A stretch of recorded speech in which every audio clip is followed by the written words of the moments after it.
مائیں متوجہ ہوں۔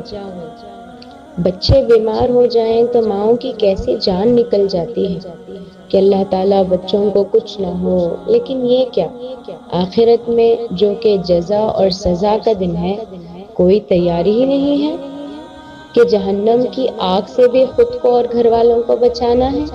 یہ کیسی محبت ہے کہ صرف بچوں کو دنیا دنیا دنیا ہی دے رہے ہیں، بچوں کو آگ کے پاس نہیں جانے دیتے کہ بیٹا ہاتھ جل جائے گا، لیکن آخرت کی آگ سے بچانے کا کوئی اہتمام نہیں کر رہے۔ بچائیے خود کو، گھر والوں کو جہنم کی آگ سے جس کا ایندھن پتھر اور لوگ ہیں۔ انہیں خواہ کتنا ہی برا لگے، انہیں ہر ناجائز کام سے روکیں کہ رب العالمین کے سامنے کھڑا ہونا ہے۔